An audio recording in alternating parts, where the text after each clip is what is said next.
Vamos a dar comienzo entonces a este sexto diálogo global que se enmarca en una iniciativa que tenemos desde el Instituto de Historia de las Ideas de la Facultad de juntamente con la Red Iberoamericana de Estudios del Desarrollo y la Asociación Civil Ecuménica OBSUR, y particularmente en este diálogo, conjuntamente con la red temática de renta básica universal, de la cual soy parte y que preside el doctor Andrés Blanco, que va luego a explicar, y la red temática de estudio y desarrollo de la UDELAR, donde el doctor Reto Bertoni también va a intervenir.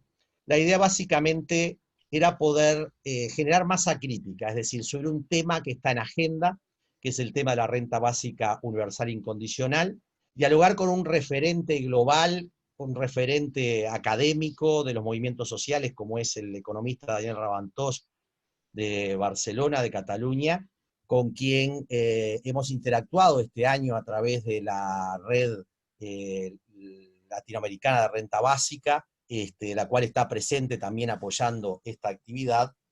Y valía la pena poner en diálogo el espacio académico con las organizaciones sociales. Por tanto, la centralidad era cómo pueden dialogar las organizaciones sociales con esta temática que está generando diversos debates, digamos, ¿no? Diversas centralidades en este momento. Yo le voy a dar la palabra ahora y luego voy a ir presentando a cada uno de los que van a participar a medida que vayan llegando. Primero al doctor Blanco, que es coordinador de la red temática de renta básica universal de la UDELAR. Andrés, entonces te cedo la palabra. Les pido a todas y a todos que mantengan apagados sus micrófonos mientras que hablan los otros y las otras. Andrés. Bueno, gracias Nelson y gracias a todo el resto de los panelistas y los espectadores que hoy nos acompañan. Yo voy a hacer una breve presentación de nuestra red temática. Nosotros formalmente empezamos a trabajar como red temática en el año 2018, si bien digamos, el trabajo de docentes de la UDELAR y de investigadores de la UDELAR en materia de renta básica universal viene desde mucho antes. En este momento nosotros somos un grupo de docentes fundamentalmente de la Facultad de Derecho y de la Facultad de Ciencias Sociales, y en algunos casos de las dos facultades. Nuestro proceso de trabajo ha sido, yo diría, durante los años 2018 y 2019, fundamentalmente un trabajo de acumulación de conocimiento, porque nos dedicamos fundamentalmente a hacer varios encuentros académicos, nos visitaron a académicos del exterior, como en el Lobolo, Elena Lavinas. Ese proceso, por supuesto, ha seguido hasta el momento actual, lo que mencionaba Nelson hace unos minutos, del intercambio que hemos tenido con Daniel Raventós hace unos pocos días, y este mismo evento forma parte de eso. También, sobre fines del año pasado, editamos a través del convenio entre la Facultad de Derecho y la Fundación de Cultura Universitaria un libro colectivo con varios artículos sobre el tema renta básica universal. Y en el transcurso del año 2020 nos pareció importante utilizar nuestro conocimiento y el trabajo que veníamos desarrollando para dar una respuesta o participar en el conjunto de respuestas que de diversos ámbitos se dieron a los efectos sociales y económicos de la pandemia de COVID-19. Desde ese punto de vista, nosotros elaboramos dos documentos que en su momento fueron puestos en la página web de la UDELAR, y nuestra idea era, en primer lugar, en el contexto más inmediato, la instrumentación de una renta de emergencia, una renta básica de emergencia, que apuntaba a todas aquellas, o que apunta, mejor dicho, a todas aquellas personas que no tienen ningún tipo de cobertura ni de ingreso, pero sobre todo ningún tipo de cobertura de subsidios, pensiones y similares por el sistema vigente de seguridad social, por diversos motivos, porque están en situación de informalidad, porque no cumplen con los requisitos para llegar al mínimo eh, requerido para acceder al seguro por desempleo.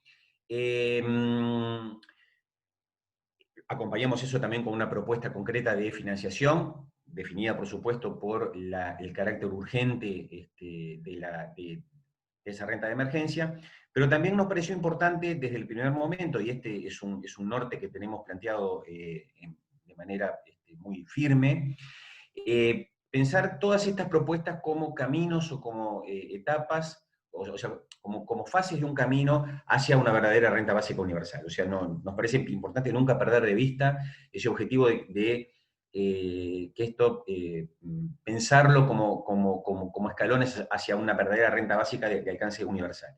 En ese sentido, nuestro documento y nuestro proyecto a más largo plazo está pensando, aparte de una etapa de emergencia que sigue vigente porque las condiciones que la determinaron en su momento todavía están presentes, una etapa intermedia en la cual planteamos ampliar esta prestación o una prestación universal incondicionada, fundamentalmente a dos grupos de personas, ¿no? Mayores de 65 años y menores de 18, cumpliendo un poco con ese objetivo de atender, por un lado, a los mayores, pero también a la niñez y la adolescencia. Y finalmente llegar a un punto final en el cual se alcance una verdadera renta básica de alcance universal, unido esto a una propuesta de una reforma general del sistema tributario que nos parece a nosotros esencial, no solo como complemento, como parte de la financiación de la renta básica universal, sino como complemento necesario de la propia renta básica universal para potenciar y reforzar sobre todo el carácter redistributivo del ingreso que pensamos nosotros que tiene la renta básica. Esto en apretada síntesis, el resultado es el alcance de nuestro trabajo y nuestra breve historia. Yo me quedo por acá para que Nelson siga ordenando y coordinando las diferentes presentaciones, y bueno, ya les agradezco nuevamente la presencia. Bien, Andrés, explico rápidamente, verán que hay intérprete de señas, fruto un poco de la interacción con el sindicato de la construcción y la gente de personas en situación de discapacidad, nos mostraron qué importante es poder habilitar inclusión, digamos, ¿no? Y entonces en ese sentido verán que hay intérprete que puede ayudar en ese sentido. Bien, la mecánica que vamos a tener de este diálogo va a estar centrado en la exposición central de, como decíamos, el economista Daniel Ravantós, de la Universidad de Barcelona, referente global de este tema. Hay ejes que, evidentemente, en estos procesos de transformación social que estamos viviendo, del trabajo, de lo que es el tiempo libre, de lo que es la autonomía de las personas, titulábamos para críticamente pensar la democracia y las repúblicas, cómo entra este tema vinculado a actores sociales, actores sindicales, a la visión del desarrollo, a la visión de sectores particulares. Luego que Daniel, en una media hora más o menos, nos presente la temática, vamos a habilitar 5 minutos a cada uno de los comentaristas que hemos invitado. Daniel, entonces, te cedo la palabra para que nos puedas exponer y sea entonces el puntapié del intercambio. Pues muchas gracias, buenos días para ustedes. Y para mí es negra noche, porque a las 6:15 de la tarde aquí es noche y ha desaparecido toda luz, natural al menos.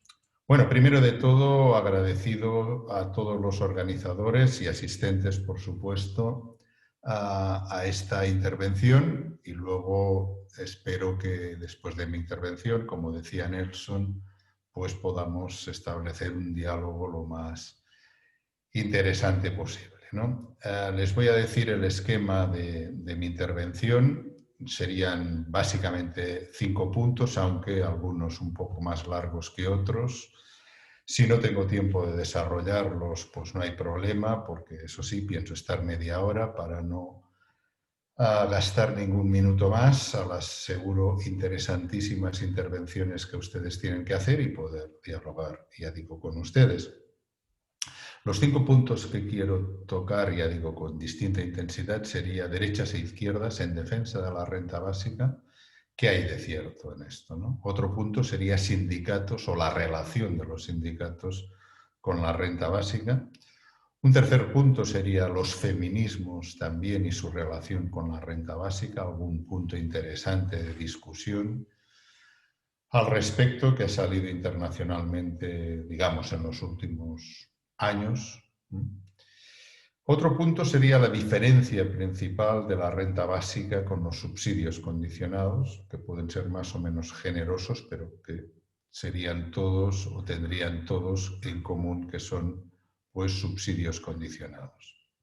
Y finalmente una reflexión sobre republicanismo y renta máxima, no básica, sino máxima, ¿no? Pero en fin, en relación a la renta básica. Bueno, esto si hay tiempo y si no, pues luego seguro que en el diálogo habrá oportunidad de desarrollarlo. Al fin y al cabo, esta charla se llama, o tiene o esta, no charla, sino digamos, este diálogo global, como se ha titulado, tiene un subtítulo que es Intercambio crítico sobre sociedades más democráticas y republicanas. Lo que intentaré que esté presente constantemente, aunque evidentemente la discusión de todos estos puntos es mucho más larga, es la vieja idea republicana según la cual quien no tiene la existencia material garantizada no puede ser libre. Una persona pobre no es que no sea libre, es que no puede ser libre. Al menos republicanamente, si usted es liberal, pues puede entender que la libertad esté desligada de las condiciones materiales de existencia, pero para la milenaria tradición republicana esto es imposible. Una persona que no tenga las condiciones materiales de existencia garantizadas, no, como decía, no puede, no es ni puede ser libre. Todo esto estará, digamos, presente, digámoslo así, en mi intervención, aunque a veces pueda parecer que voy por otros, que también iré por otras ramas. Como les decía, uno de los puntos que quería tocar es derechas e izquierdas en defensa de la renta básica. Esto deja a mucha gente perpleja, ¿no? Porque ¿cómo es posible que gente que incluso políticamente se situaría en la extrema izquierda y otra gente que se situaría en la extrema derecha, al menos económica, neoliberal o incluso en la escuela de Austria, que son más derechistas económicamente que los llamados genéricamente neoliberales, ¿cómo puede ser posible que gente tan dispersa o tan diferente pues defienda la renta básica, ¿no? Y bueno, aunque sea de forma obligada, de forma esquemática, las diferencias más importantes que me gustaría que quedaran claro entre las propuestas de renta básica de derechas e izquierdas son las que les voy a enumerar. Con lo cual las diferencias son tan inmensas que espero que cualquier persona que quede todavía perpleja, pues al menos en este punto quede completamente aclarada. Como les decía, las diferencias están en cómo se financia la renta básica. O, lo que es lo mismo, quién gana y quién pierde. ¿Qué parte de la población sale beneficiada con una renta básica y qué parte no? Para la izquierda, la financiación de la renta básica significa una reforma fiscal que supone una redistribución de la renta de las decilas más altas al resto de la población. La derecha pretende otros objetivos, no precisamente una redistribución de la renta de los más ricos al resto. Otra diferencia es en las medidas de política económica que adicionalmente se proponen junto a la renta básica. La izquierda asume la defensa de la sanidad, por ejemplo, y de la educación públicas y en general del estado de bienestar. La derecha no.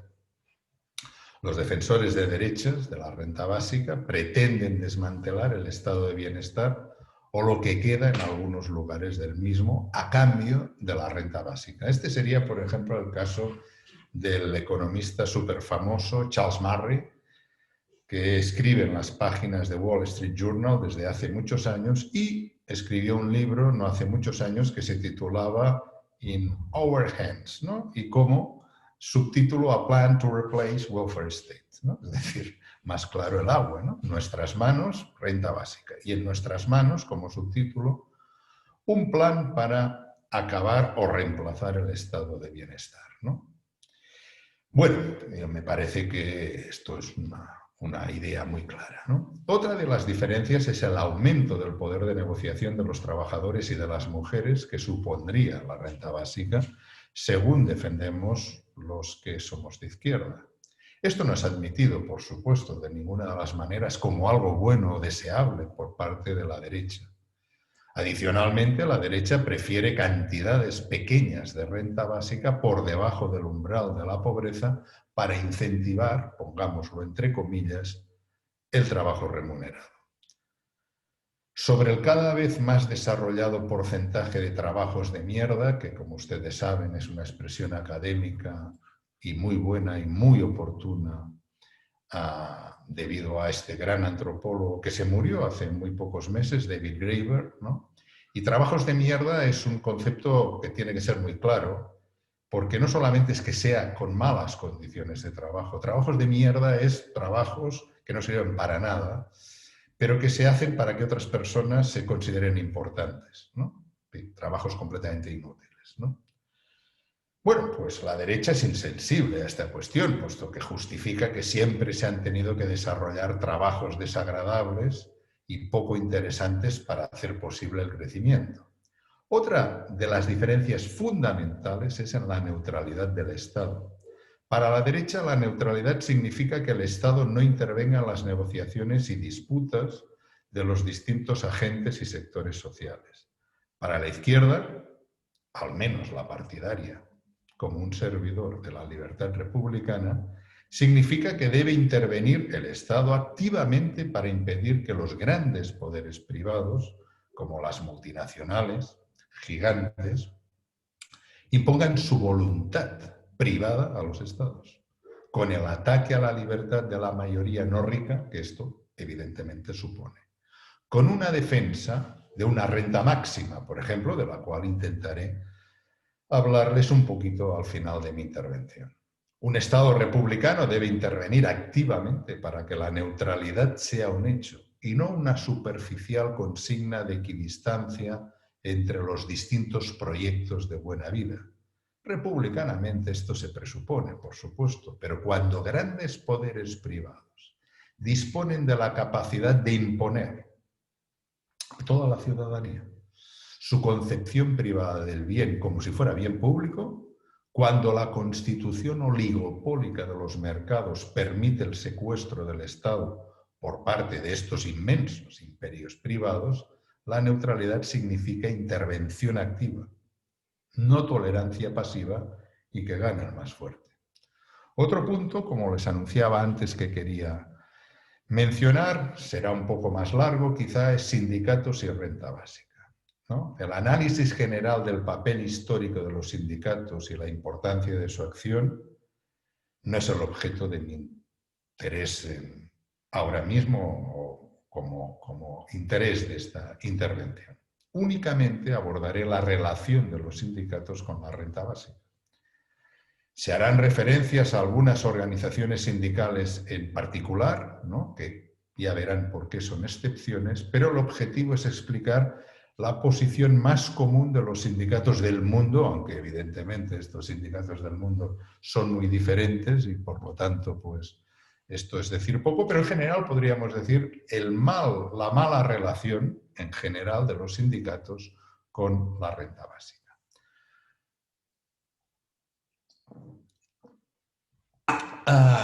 Precedentes históricos de esta conflictiva relación podemos encontrarlo ya desde la década de los 50 del siglo pasado con la Confederación de Sindicatos, la TUC del Reino Unido, y una década después con la Federación Estadounidense del Trabajo, el Congreso de Organizaciones Sindicales, ¿no?, AFL-CIO. En general desfavorables con lo que podríamos considerar precedentes de la renta básica, ¿no? Mucho más favorables serían excepciones. Ya a principios del siglo XXI serían los sindicatos de Sudáfrica, COSATU, por ejemplo, o un sindicato que ha defendido desde hace décadas la renta básica, que es el vasco Ezker Sindikalaren Convergentzia, que se trata, ya digo, de excepciones a la tendencia general, ¿no?, y mucho más recientemente el sindicato catalán Intersindical Alternativa de Cataluña, la IAC, ¿no?, ha asumido también la defensa de la renta básica. Pero todo esto serían excepciones. En general, los sindicatos han sido contrarios a la renta básica o muy críticos, ¿no? ¿Por qué los sindicatos son tan reacios ante una propuesta que aborda directamente temas como la robotización, el papel del trabajo asalariado, la dignidad de la existencia material, el poder de negociación de los trabajadores? ¿Por qué?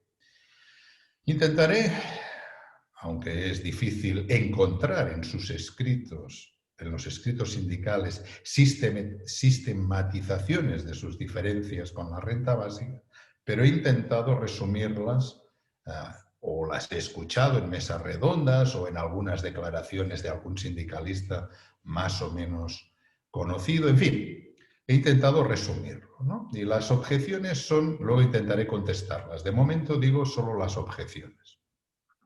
Se argumenta contra la renta básica que los sindicatos perderían fuerza porque debilitaría su potencial de acción colectiva, aunque se acepta que la renta básica aumenta el poder individual de negociación de los trabajadores. Pero dicen, al aumentar el poder de negociación individual, la capacidad colectiva de la clase trabajadora quedaría debilitada y podría convertirse en un sálvese quien pueda insolidario. Perdón. En objeciones más moderadas se alega que fomentaría las soluciones individuales.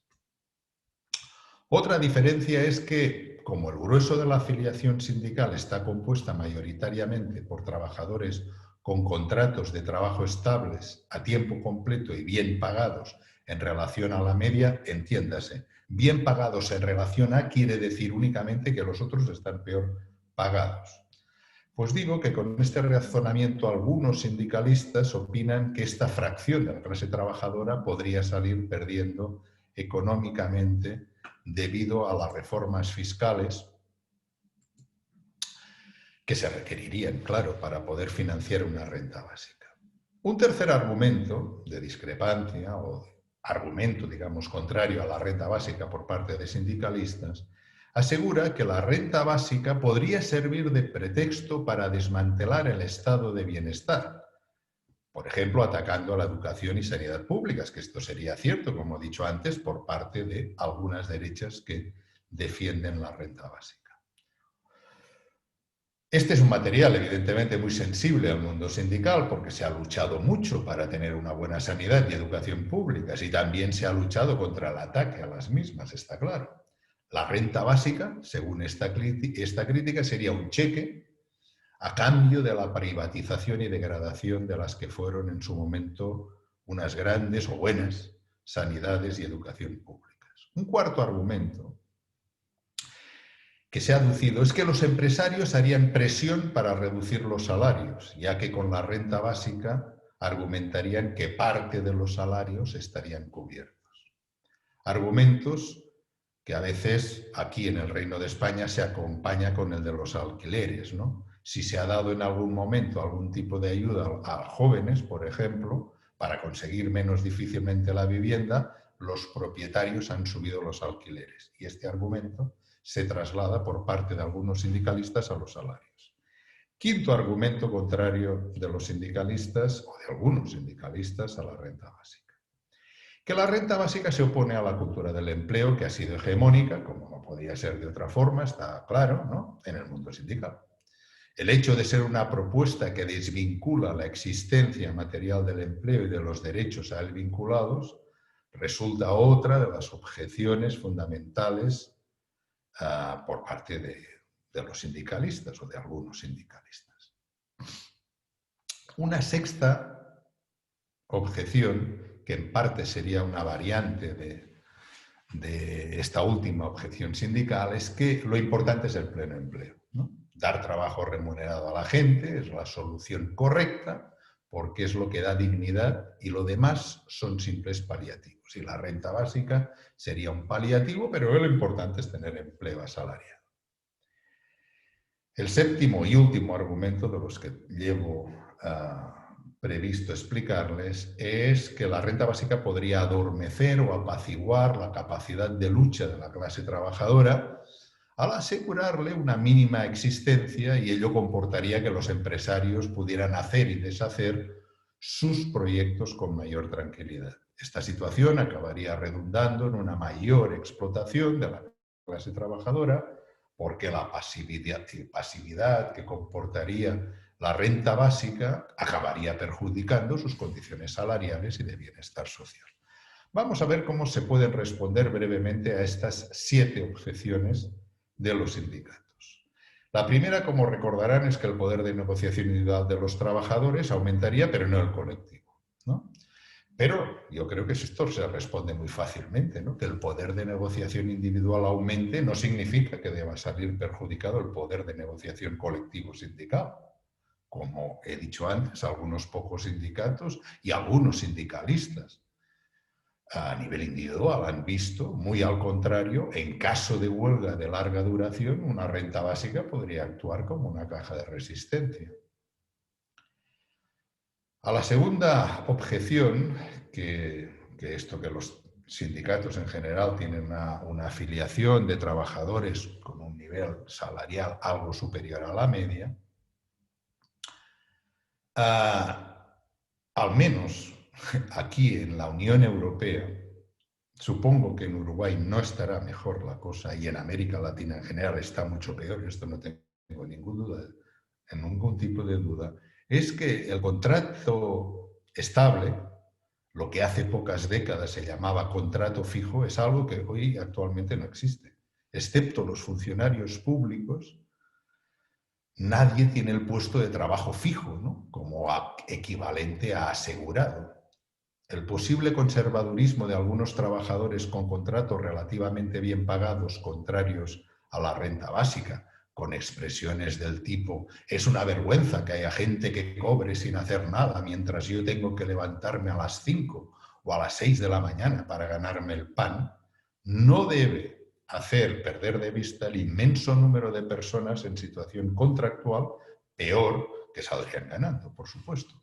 Además, hay un error técnico con esta prevención sindical.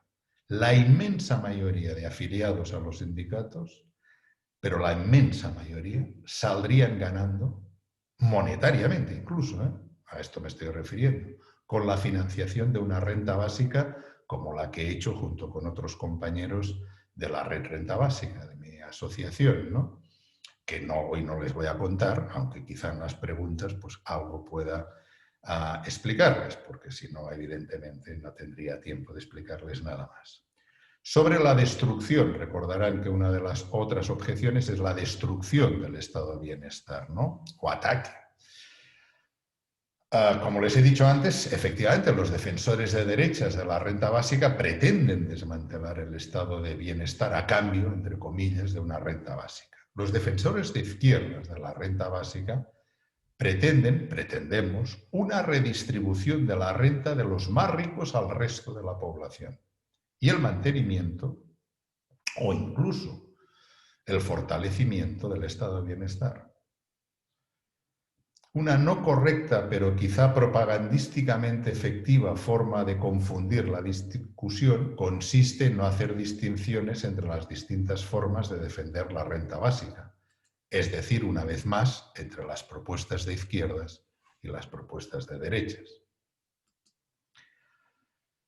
Recordarán que otra objeción era que los empresarios pujarán para intentar reducir los salarios con una renta básica. Bueno, los empresarios siempre esto lo intentan con renta básica o sin ella, ¿verdad? Pero esta objeción contra la renta básica tiene muchas lagunas, ¿no?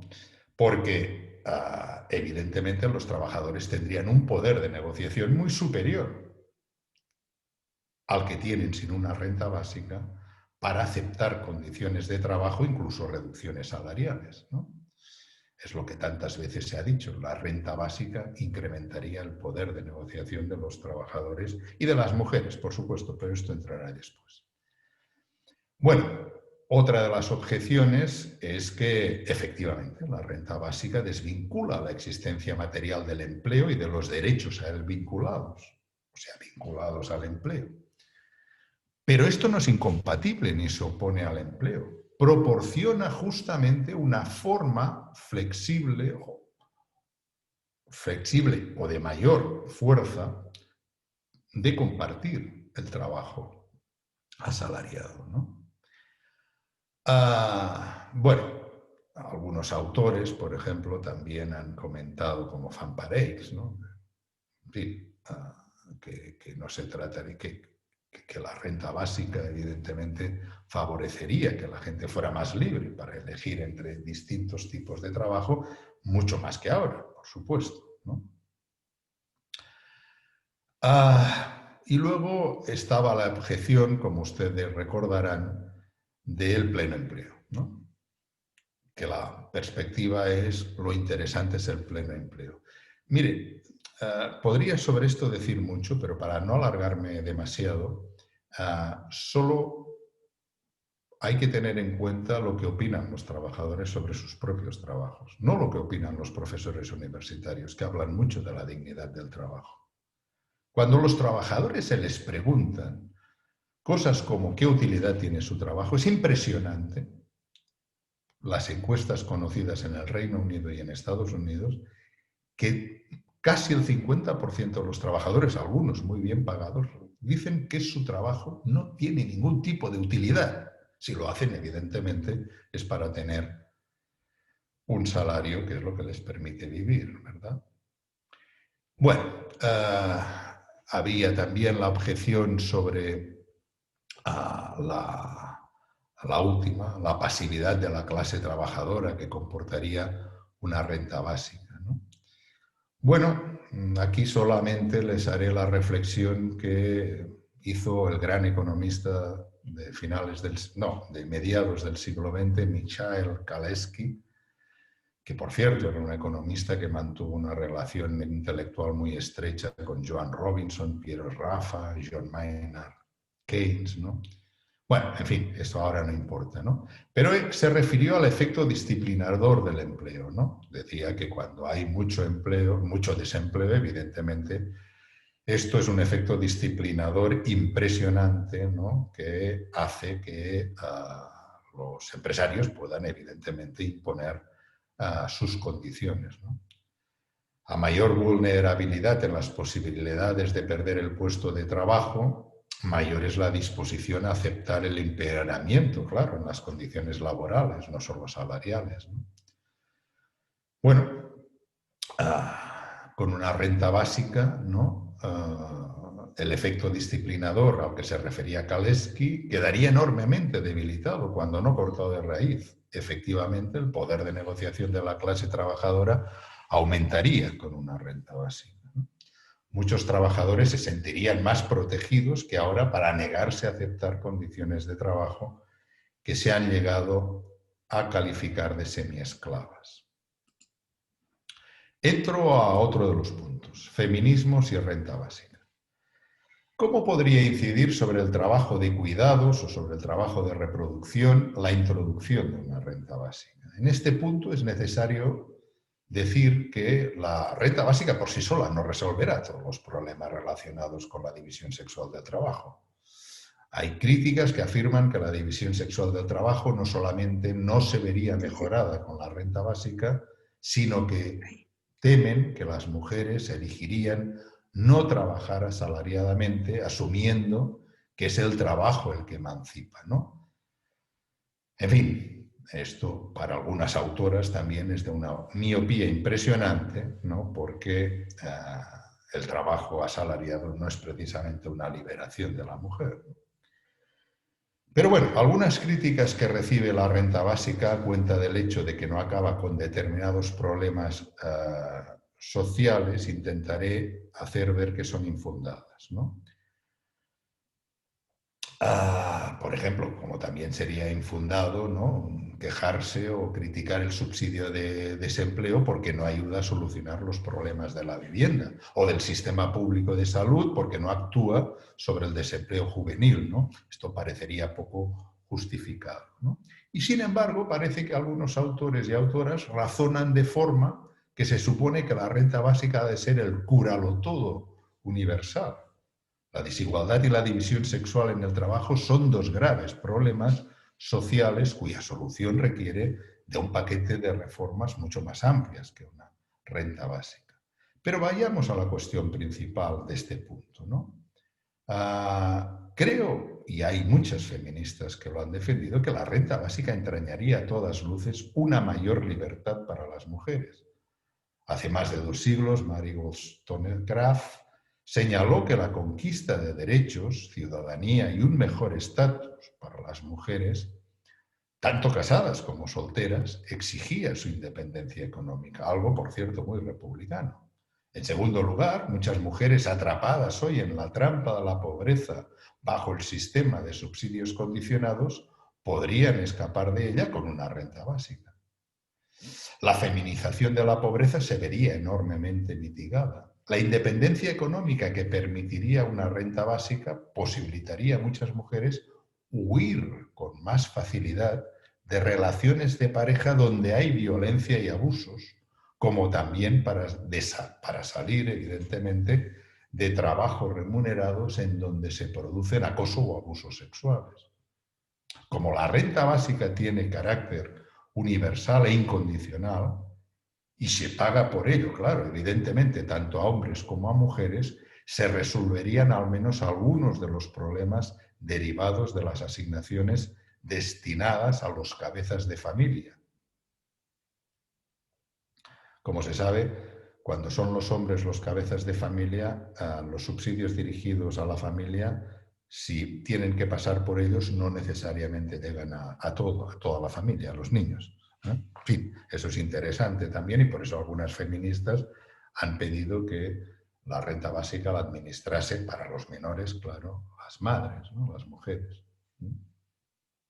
En tercer lugar, el establecimiento de una renta básica, si se acepta que incrementaría el poder de negociación de muchas mujeres, podría ayudar a la distribución de las tareas domésticas entre hombres y mujeres en algunos hogares, ¿no?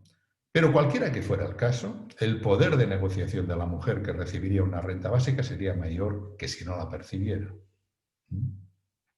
Y el último punto sobre esto. En cuarto lugar, con una financiación que favorezca a la mayoría de la población no rica, se produce, como hemos intentado mostrar en nuestro proyecto de financiación para el Reino de España, se produce, un trasvase de dinero de los hombres a las mujeres, como resulta coherente cuando sabemos las peores condiciones sociales, laborales y económicas que de media tienen las mujeres respecto a la media de los hombres.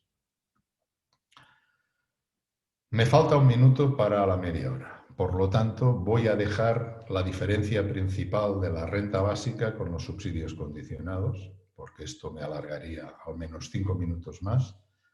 Pero solo voy a hacer una referencia para acabar muy breve al último punto que tenía pensado.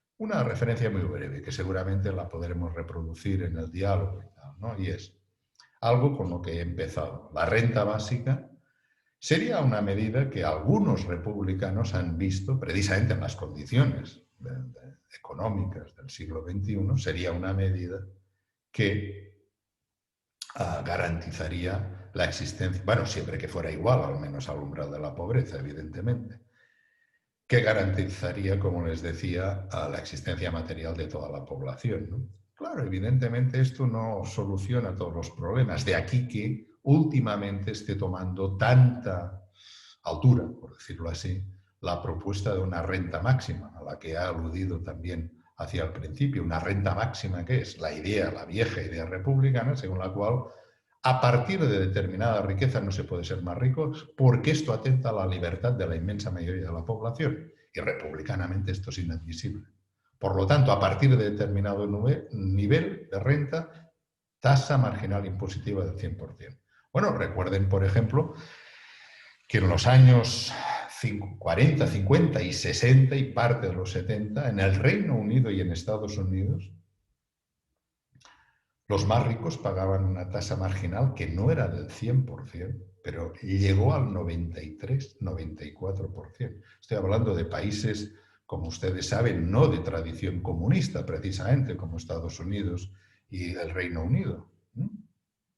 Y actualmente, yo no sé en Uruguay, me imagino que igual, no sé en América Latina, bueno, sí que lo sé algo, pero en la Unión Europea, si un economista o cualquiera se le ocurriese proponer una tasa marginal impositiva del 70%, sería catalogado como loco. Como loco. 70% a los más ricos, me refiero, ¿eh? Pero como loco. Y cuando les explico que en Estados Unidos, durante 3 décadas, y en el Reino Unido, en plena Guerra Fría, por cierto, los más ricos pagaban una tasa marginal del 93%, en fin.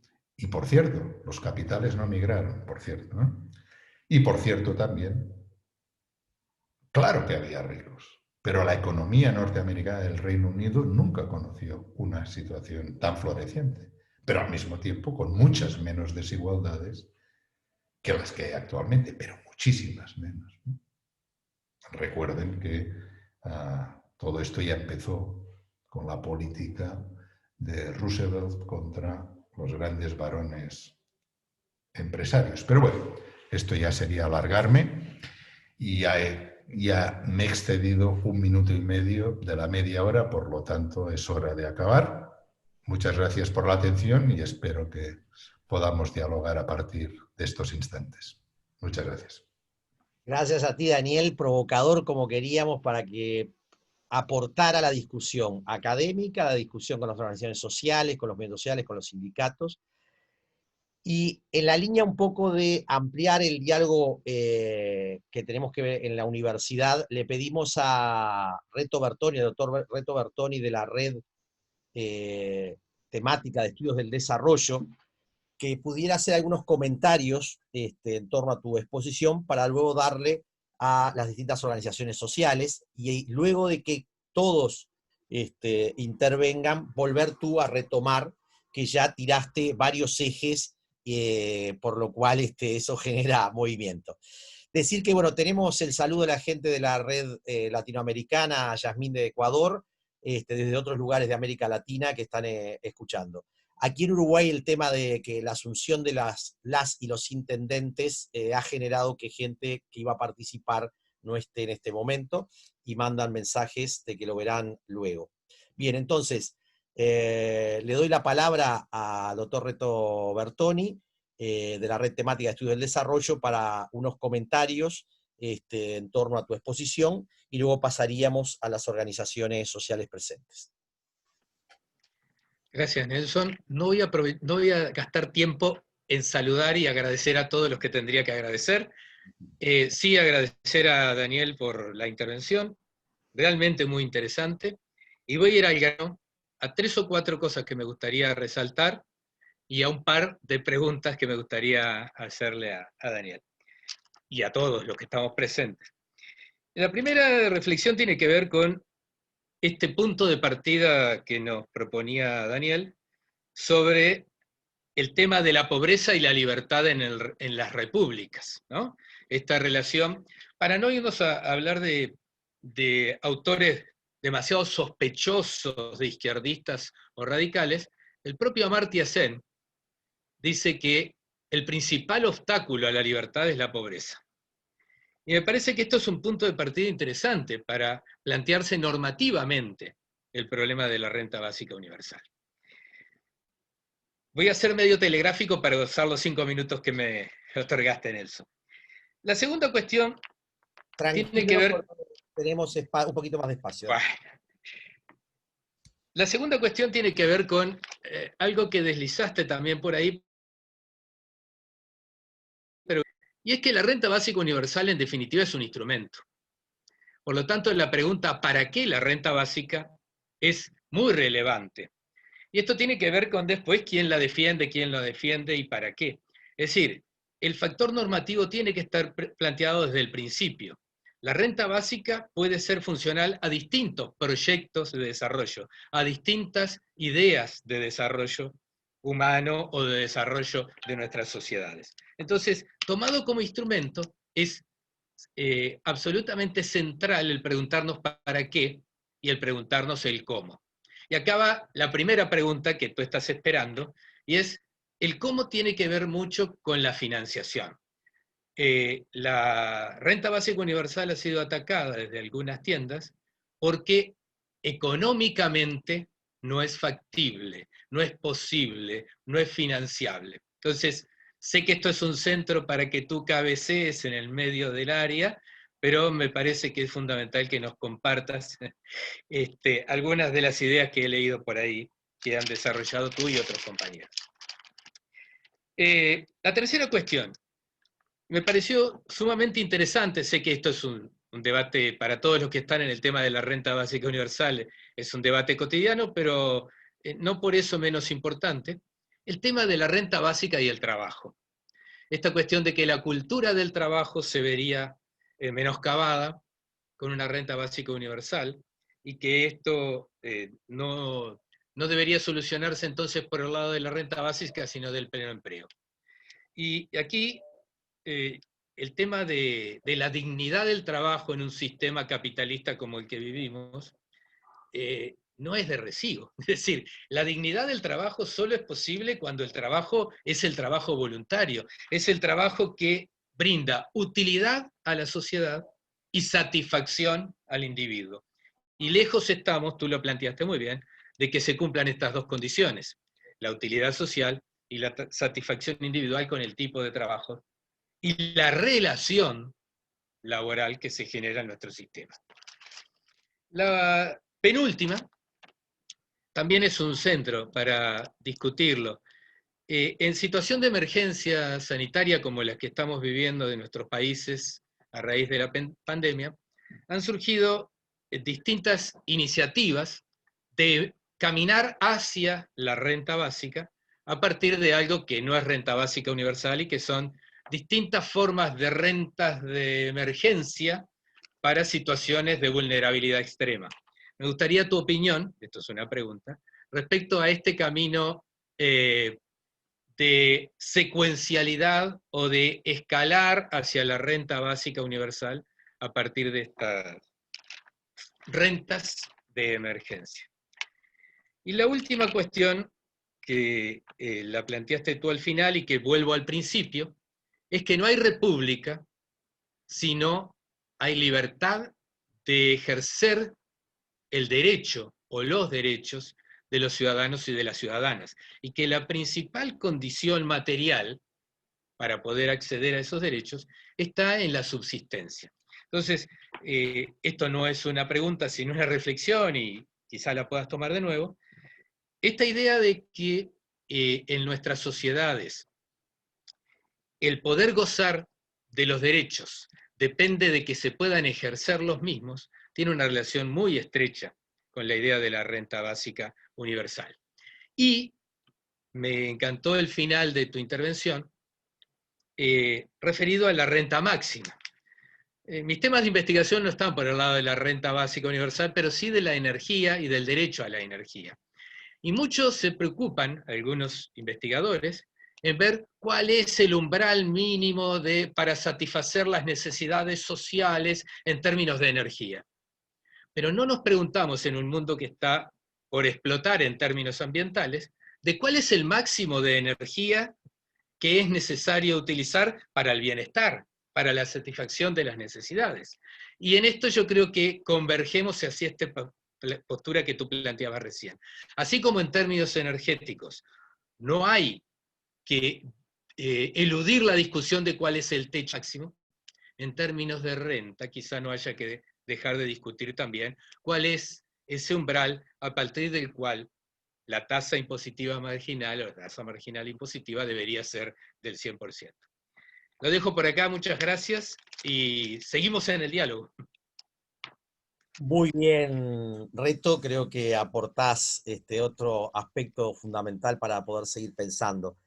Bien, la idea era, acabo de recibir mensaje de Fernando Pereira, presidente del PICNT, de la Central Única de Trabajadores de Uruguay, que está en una reunión en la cual no puede salirse, que intentará llegar hacia el final. Entonces vamos a dar continuidad. La intersocial feminista que iban a estar, internó a su padre y eso genera una dificultad.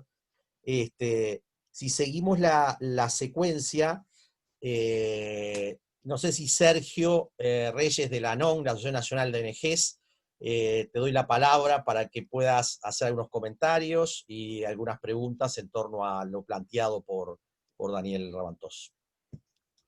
Bueno, muchas gracias por habilitar este espacio y gracias, Daniel, por lo que pusiste en común, igual que vos, Reto. Nosotros hay un par de cosas que quisiéramos comentar desde ANON, que es una organización de segundo piso donde se nuclean decenas de ONGs de todo el país. Nosotros desde hace un tiempo relativamente grande venimos trabajando con algunos supuestos que se nos hacen cada vez más difíciles a la hora de la intervención social. Nosotros trabajamos en el marco de sociedades excluyentes, en esa lógica, digamos, de polarización y que tiene que ver con cómo se distribuye el ingreso, cómo se distribuye la riqueza, y la lógica de fragmentación que hace, digamos, que estas sociedades, digamos, tengan espacios muy homogéneos, pero que no se vinculen, que no tengamos intercambios. La lógica del mundo del trabajo, cuando se ha instalado, y nosotros trabajamos mucho ese asunto, funciona hoy, nos parece, sobre algunos supuestos que es necesario discutir y que la renta básica, digamos, le quita el velo y nos pone de frente a algunos asuntos. Yo me reía cuando vos hablabas del trabajo de Graeber, de trabajos de mierda, porque nosotros muchas veces nos vemos enfrentados a esa situación y cuando ocurrió que accedimos al texto, hay como una enorme sintonía entre lo que una persona común y corriente en Uruguay piensa que el trabajo que tiene es un trabajo de mierda y la distribución de Graeber, el análisis de Graeber. Y al mismo tiempo hay un temita con cómo nos estamos moviendo, en qué contexto del capitalismo actual nos estamos moviendo. Yo no sé si ustedes se acuerdan de aquella afirmación de Warren Buffett sobre cuando le preguntan si existe la lucha de clases, y dice, claro que existe y la mía va ganando. En ese contexto es en el que a nosotros nos parece que tenemos que empezar a discutir el tema de la renta básica. En un mundo, o por lo pronto en una sociedad como la uruguaya, en que algunos trabajos no logran construir la subjetividad del trabajador y de la trabajadora, y eso tenemos que tenerlo claro, se transforman en experiencias privadas de exclusión social que nos cuesta muchísimo que se incorporen a lógicas colectivas, donde es allí donde se discute y se piensa el trabajo. Nosotros, en todos nuestros proyectos, tanto los que inciden en familias como en el mundo del trabajo, tratamos de afectar esas trayectorias de modo que se pueda entender que la experiencia laboral, el ingreso que eso genera, la subjetividad que se crea, no es una experiencia que se debe vivir en términos individuales. Es obvio que se vive en términos individuales, pero nuestra propuesta es que se trabaje en términos colectivos. Ese sería para nosotros como el terreno en el que nos estamos moviendo, y por lo tanto, cuando nosotros tratamos de empezar a discutir el tema de la renta básica, y de la renta básica en contextos de emergencia, como el actual. Yo el otro día tuvimos una reunión con Nelson, y yo ando como obsesionado con el precio de los problemas, ¿no? Porque ahí está como encriptada la lógica ideológica. Cuando no quiero equivocarme, Nelson, en el precio que me diste, pero era un número irrisorio para un Estado como Uruguay, ¿no? Andrés puede ejemplificar, porque Andrés lo que les planteé nuestra propuesta, y Andrés es el experto en este tema, los números, como yo les decía, no es un número tan grande, pero bueno, lo podemos dejar para cuando la intervención de Andrés pueda también... Que sí, Andrés, te pido que después tires el centro. Pero tiene que ver con las resistencias ideológicas que estamos teniendo con este problema. Nosotros estamos precisando de verdad ganar mucho en argumentación, pero también en movilización de estos asuntos. La crisis actual del coronavirus, digamos, lo que ha hecho ha sido correr el velo de los problemas estructurales que teníamos. Entonces, claro que el tema de la renta básica va a abrir problemas que tendremos que ver cómo los resolvemos. Pero es evidente que los problemas actuales que tenemos son bastante mayores que los que podría originar la renta básica. En una estructura que nosotros pensamos de cuáles son los problemas que quisiéramos tener. Bueno, claramente no queremos tener estos que tenemos que derivan de una lógica de distribución de la riqueza y de apropiación muy grande, y con la cual no estamos encontrándole la vuelta. Entonces, es evidente que, más allá de todas las críticas que se le puedan hacer, nosotros mismos somos a veces críticos con algunos de las aristas de la renta básica. Entendemos que hoy por hoy quizá haya otro camino y habrá que explorarlo y habrá que inventarlo, habrá que crearlo. Pero no tenemos grandes alternativas hoy para ese problema. Y cuando vos decías hoy el tema hay como leyes de la exclusión. Nosotros no precisamos prácticamente los datos estadísticos para saber que la pobreza es infantil y que tiene una distribución de género específica. De verdad no precisamos los datos de estadísticas y censos, que es donde nosotros sacamos los datos. Es sencillamente ir a cualquier institución nuestra y saber con qué personas se está trabajando y qué asuntos se están haciendo. Y hay veces que la distribución de dinero que se pone ahí sería como para discutir si no tendríamos que pensarlo en términos de renta básica. Hay programas nuestros que ponen mucho dinero en estos asuntos, pero que si uno lo plantea desde la perspectiva de una renta básica, iríamos presos por tarados, ¿no? Es como decir, eso no se puede decir.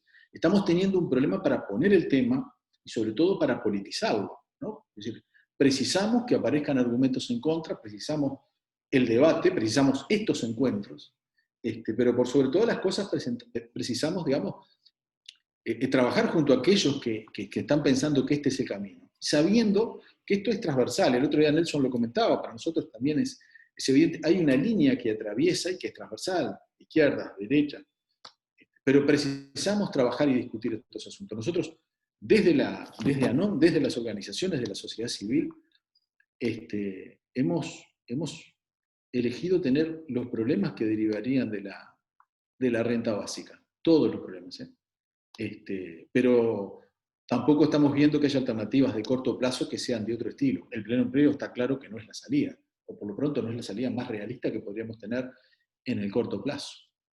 Lo dejo por acá, pero esto es lo que quería decir desde la perspectiva nuestra, ¿no? De las organizaciones, de las ONGs de Uruguay. Bien, Sergio, hiciste el puente necesario para ver cómo los colectivos, la dinámica social, se presenta este desafío, ¿no? De repúblicas limitadas o fallidas, ¿no? De democracias que no se amplían y que muestran desigualdades estructurales que reclaman de nuevos instrumentos, pero que reclaman de participación, ¿no? Reclaman de las voces, de esa diversidad que se ve no legitimada en sujetos de derecho equitativo igualitario. Por eso le quiero dar la palabra ahora a Fabiana Míguez, que va a hablar desde el colectivo de mujeres afro-uruguayas, dado que no podía estar presente la Intersocial Feminista por las circunstancias personales. Uno de los colectivos va a intervenir desde esa mirada de la lucha por el reconocimiento de derechos y cómo la renta básica podría ser o no una posibilidad también de igualdad. Fabiana, te escuchamos.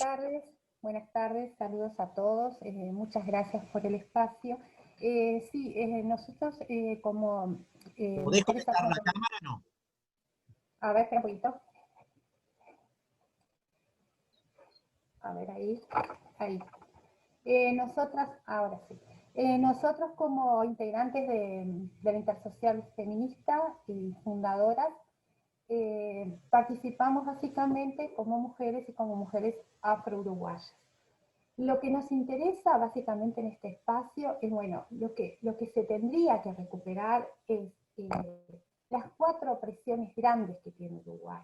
Y no son solo las mujeres, son las mujeres, los afro-uruguayos, los descendientes, mujeres, niños, discapacidad y la diversidad sexual. Creo que la renta básica tendría que tomar esos 4. No podemos universalizar el concepto de ser una mujer, no. Dentro de ser mujer tenemos la gran variedad de opresiones para los cuerpos feminizados. Eso por un lado.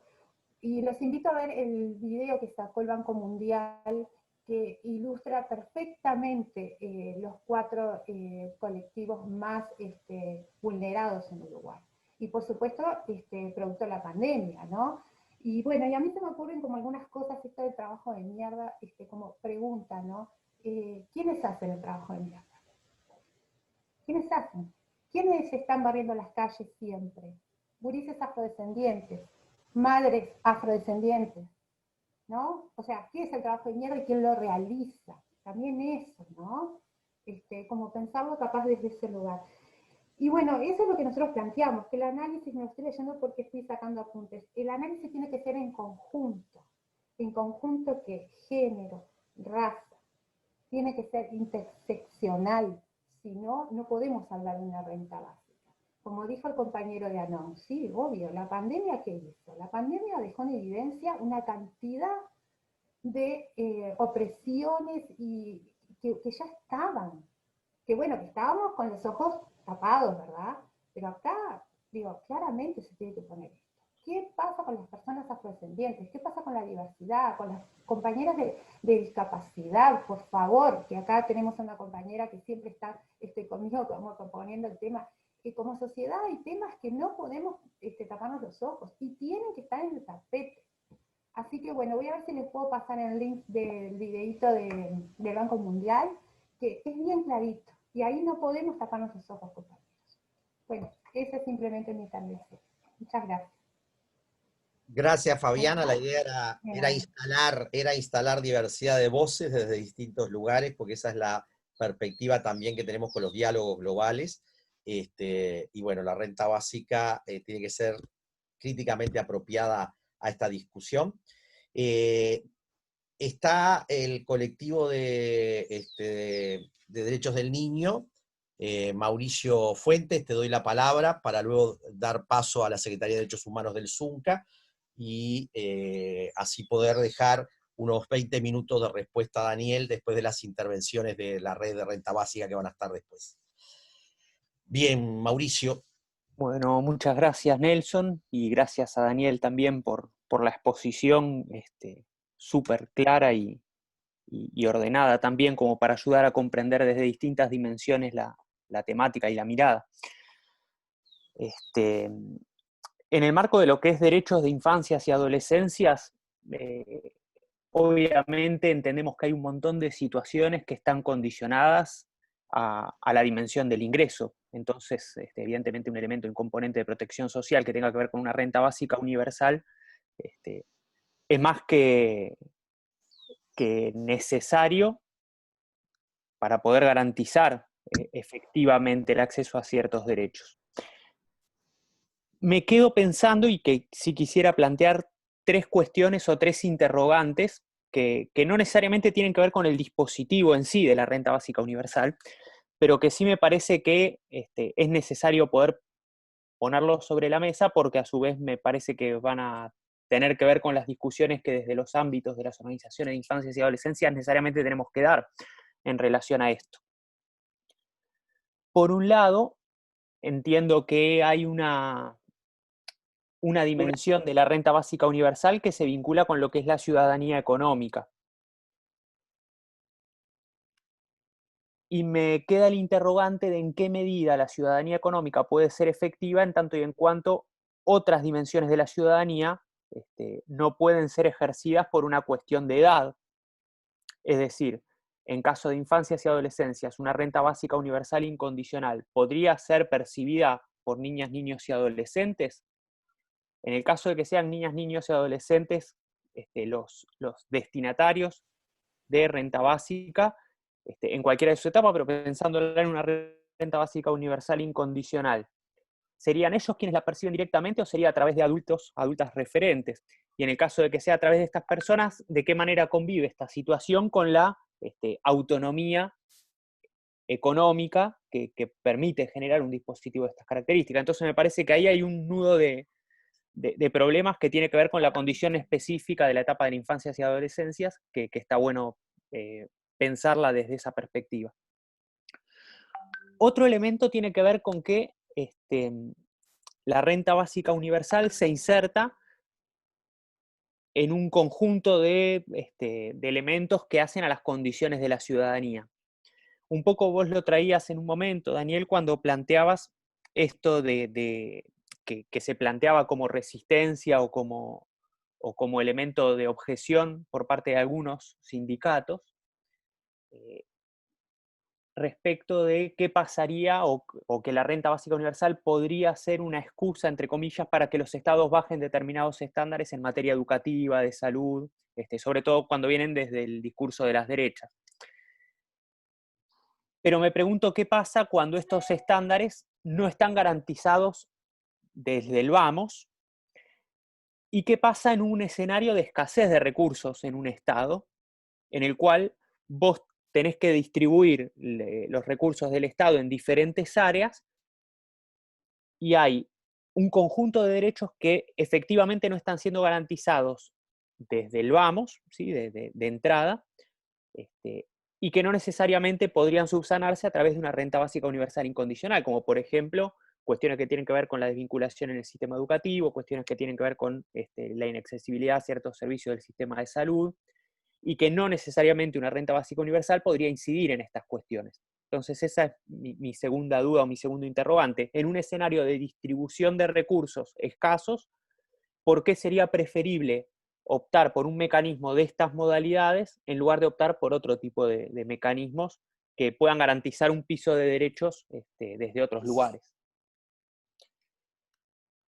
Y mi tercer pregunta, que por ahí es muy operativa y muy práctica, pero me queda la duda de qué hacer con, en el caso de infancias y adolescencias concretamente, pero lo pienso también en población adulta, qué hacer con los casos de situaciones de protección especial de derechos, por ejemplo.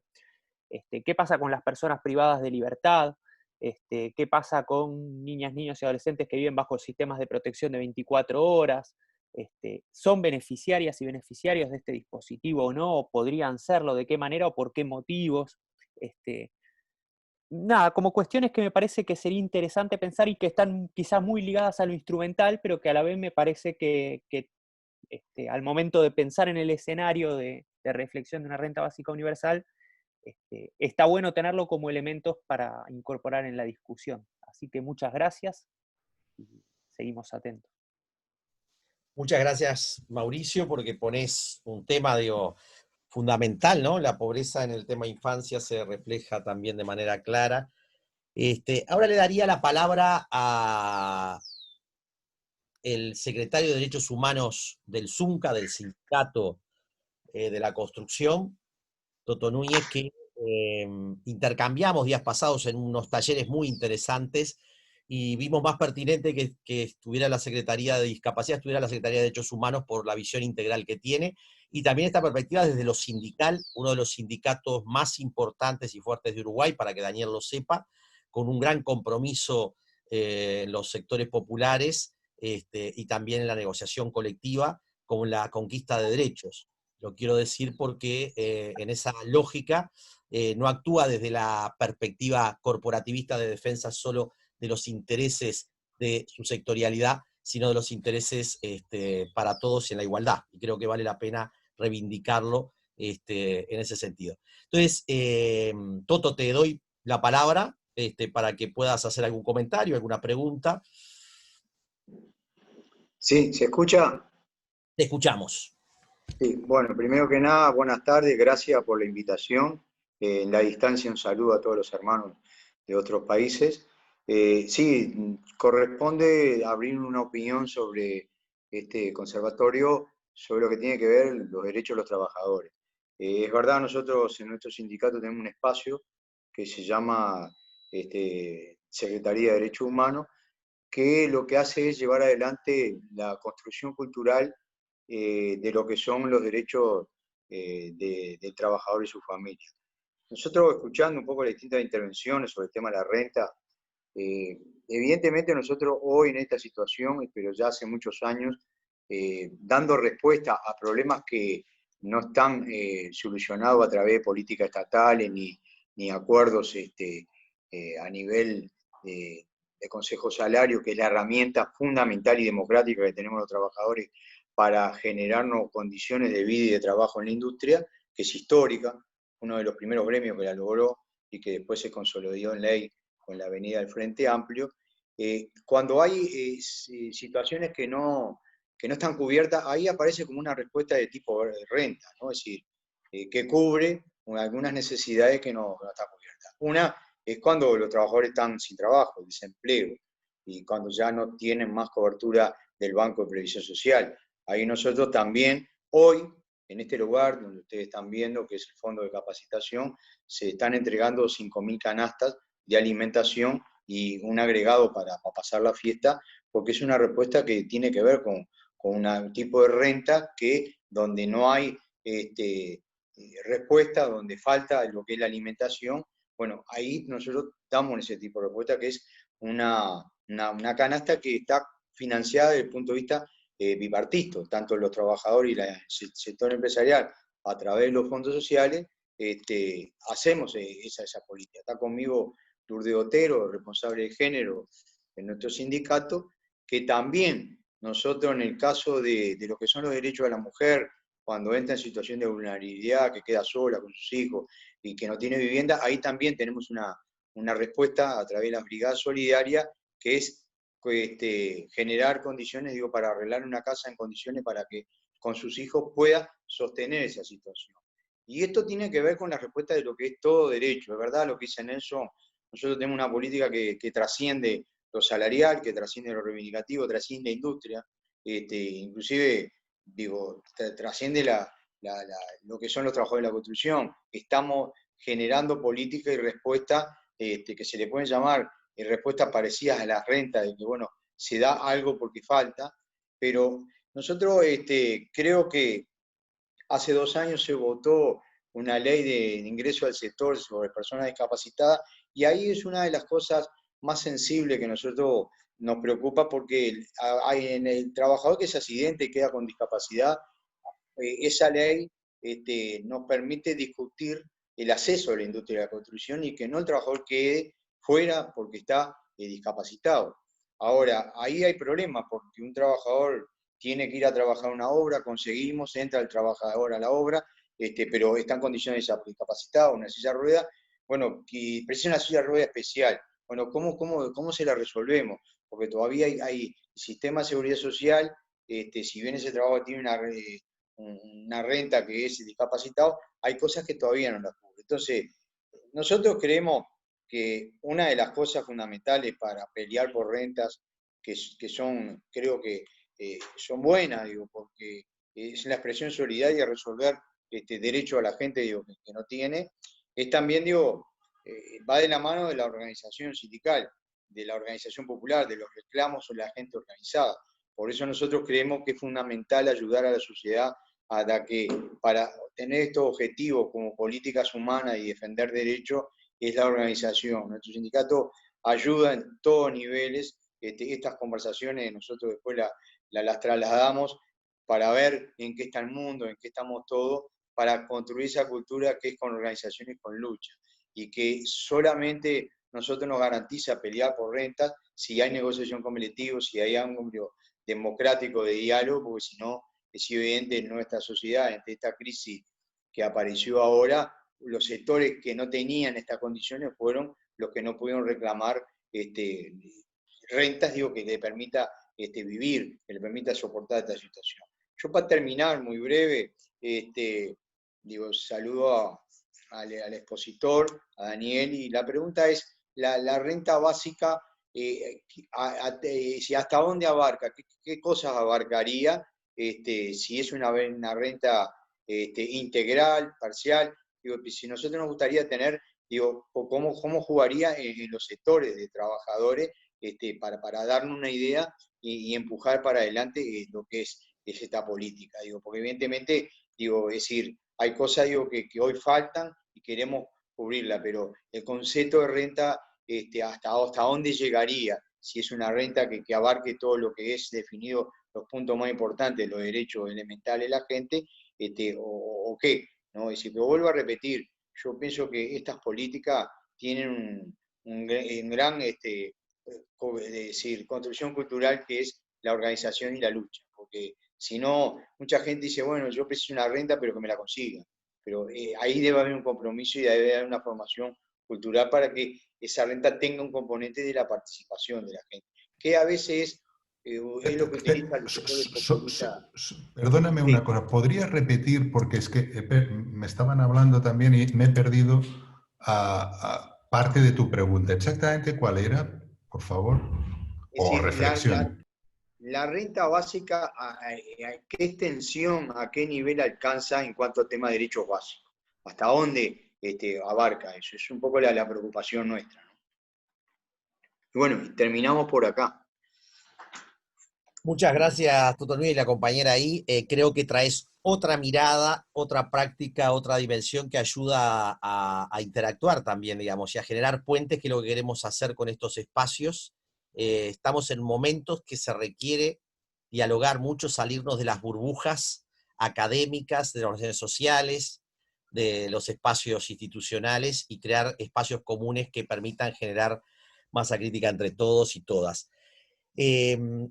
Antes de darle nuevamente la palabra a Daniel, unos minutos le voy a dar a una de las compañeras de la red de Renta Básica Universal, Alexandra Lisbona, y después a Andrés Blanco. Bien, Alexandra, te doy unos minutos también para que tú puedas aportar comentarios y alguna pregunta. Bien breve, 2 comentarios. Primero, agradecer a Daniel y a las organizaciones sociales. La verdad que aporta mucho empezar a tener como la pluralidad de las voces, porque si no a veces uno queda como focalizando en algunas poblaciones o en algunas cuestiones, y me parece que si algo que tiene el tema de la renta básica universal es que nos atraviesa y es interseccional, ¿no? De diversos tipos de población, de las diversas miradas desde el Estado y también de las políticas públicas. Y una de las discusiones que a mí me gustaría traer es sobre el feminismo y la renta básica universal, en esto de que hay como, por un lado, esto que decía Daniel, ¿no? Para el feminismo y para lo que tiene que ver con el lugar de las mujeres en lo que hace la renta básica, sin duda que por un lado está la parte de, bueno, mayor autonomía, mayor independencia, un mejor lugar a la mujer también incluso, en cómo se da en la distribución, en la desigualdad, en la distribución desigual de los labores del cuidado, ¿no? Me parece que por un lado hay como todo ese lado que se ve como algo positivo y por lo tanto de algún modo se promueve la misma, no solo acá en Uruguay, sino que a nivel más global. Pero por el otro lado siempre está la discusión de que es algo también que trasciende a la cuestión feminista y de género, que la renta básica no se convierta en algo como paliativo temporal, ¿no? Y de algún modo como de emergencia, y pensando también en este contexto de pandemia, o sea, como que hay una gran preocupación incluso, porque es algo que en la discusión de la renta básica se busca atender, es como de algún modo ir rompiendo los problemas que son estructurales, ¿no? Y lo estructural no debería como de algún modo remediarse con algo emergente. Y muchas veces, cuando estamos, por lo menos en este año de pandemia, cuando se empieza como a discutir el tema o ver cómo implementarla o no, por momentos nos hace ruido como si fuera algo como coyuntural. Y sin embargo, hay un problema, o sea, la renta básica tiene una parte en la que se busca de algún modo cambiar una estructura muy rígida de condiciones desiguales entre distintos tipos de población. Si focalizamos población vulnerable, si vamos a temas de mujeres, encontramos, bueno, mujeres afros, también población, por ejemplo, trans, etcétera, que realmente son minorías en donde habría que atender y donde hay unas desigualdades estructurales que son de emergencia, pero que sean de emergencia no significa que se atiendan con una solución de emergencia, que se vuelva algo como coyuntural, paliativo o temporal, sino que cómo lograr que si se implementa una renta básica se pueda ir de algún modo también rompiendo esa desigualdad que es estructural. Entonces la discusión está: una renta básica como la que se piensa o la que se debate realmente aporta de manera ya permanente, o si termina quedando en un momento más bien de corte paliativo. Y si es de paliativo, ¿realmente tiene un resultado o simplemente estamos poniendo una curita? Estamos como de algún modo simplemente solucionando un ratito, pero sabemos que en realidad después abajo de la curita todavía la desigualdad estructural permanece. Y en lo que hace a las cuestiones de género, a lo que hace a los temas de cuidados, de corresponsabilidad, esto que decía, ¿no? La distribución desigual de los labores, si uno no logra generar una renta básica que, como en el feminismo muchos hablan de, que sea digna y amplia, ¿no? Y cuando hablamos de dignidad, esto, que tiene que trascender lo paliativo, que tiene que trascender lo mínimo, bueno, si realmente se está pensando en ese sentido, pensando en dos grandes temas que hoy como que están en la agenda del feminismo y en las cuestiones de género, que son, por un lado, lo que hace la violencia basada en género, que es un problema, y que la renta básica se la ve como una solución, pero si la renta básica es amplia y es digna, y no solamente termina siendo un remedio paliativo, y después lo que hace a los temas de cuidados y corresponsabilidad. Si de algún modo estamos planteando una renta básica que efectivamente pueda lograr modificar los roles y los estereotipos de género en el ámbito doméstico y en el ámbito productivo, si realmente va hacia ese camino o no. Y en ese sentido, creo que si se logra pensar una estrategia de renta básica con una perspectiva de género que no sea simplemente temporal y paliativa, que no sea de emergencia, más allá de que hoy se esté hablando mucho más por este contexto de pandemia, es como, bueno, si logramos eso, si logramos trascender ahí, si no estamos pensando entonces en una renta básica que de algún modo plantee otro tipo de ciudadanía, otro tipo de vínculos, de contrato social, que me parece que hace a esta cuestión, y si realmente el objetivo es este, ¿no? En el fondo, de algún modo, ir modificando estas desigualdades estructurales que están presentes, que son parte de la relación Estado-mercado-familia que existen, y que bueno, que de algún modo, si estamos como haciéndolo desde ese lugar. Y para terminar, otra cuestión que acá en Uruguay se habla mucho con la discusión cuando estuvo el tema de la pandemia más a flor de piel, y si era posible o no implementar una renta básica de emergencia, era el tema de que Uruguay, por ejemplo, hoy está con una encrucijada respecto a su déficit fiscal. Entonces, como que Daniel, también como experto economista, me parece que me gustaría como escuchar tu devolución.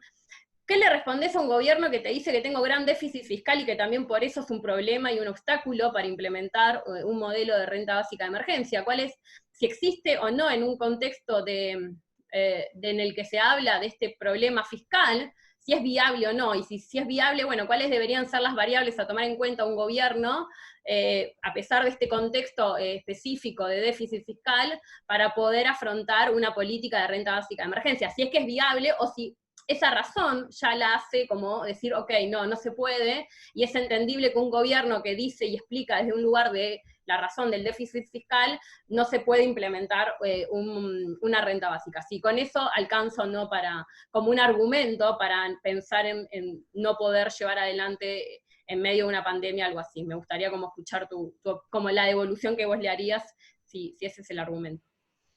Gracias. Muy bien, Alexandra.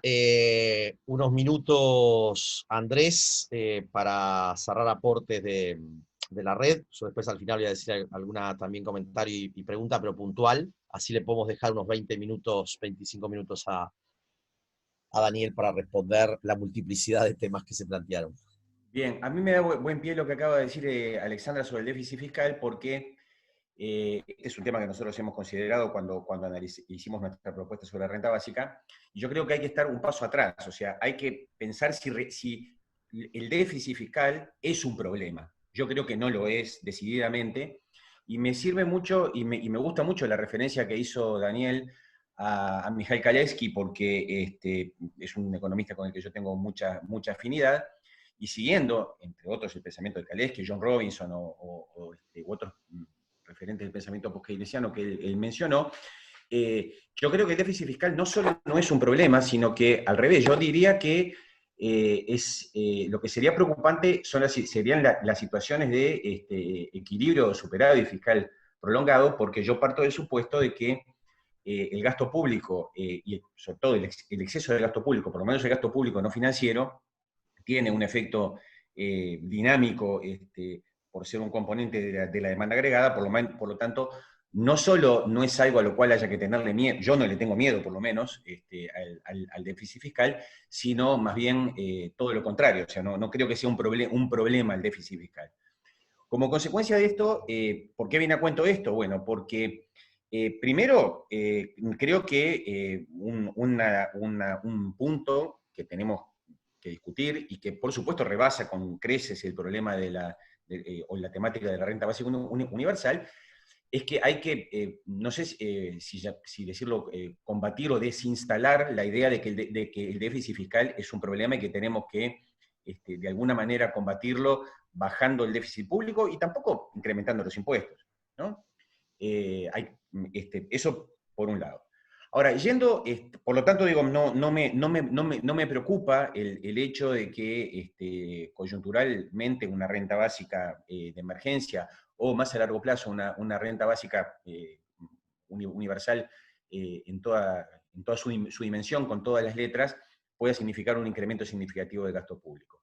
No quiere decir esto que nosotros nos hayamos desentendido de los problemas tributarios, porque como yo les había comentado, un elemento central de nuestra propuesta es una reforma integral del sistema tributario por necesidad de financiación, pero también, sobre todo, como complemento necesario de la renta básica universal en un esquema de redistribución del ingreso.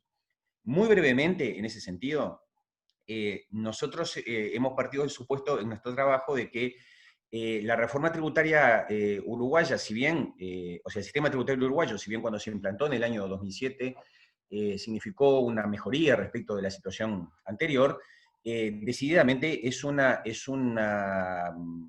sistema tributario que hoy no es redistributivo del ingreso, ¿no?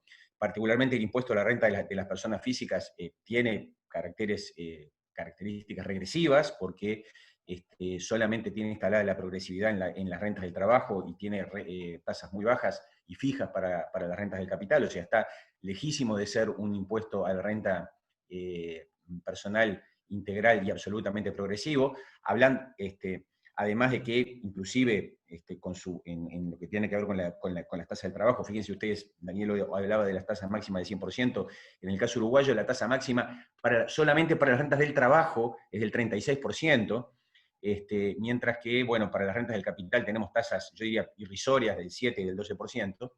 Pero bueno, entonces en ese contexto lo que nosotros pensamos es, o la propuesta nuestra es avanzar primero hacia una reimplantación, o mejor dicho, implantación o conversión del impuesto a la renta de las personas físicas en un impuesto integral a la renta personal, absolutamente progresivo, no progresivo solamente para la renta del trabajo,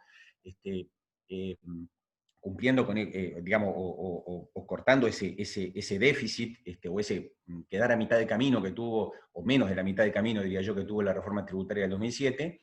Y en segundo lugar, también apelando a otro tipo de herramientas tributarias, como pueden ser, por ejemplo, un impuesto a las herencias, y también a una reformulación de algo que existe hoy en Uruguay, pero de manera fragmentaria y desordenada, que es el impuesto al patrimonio.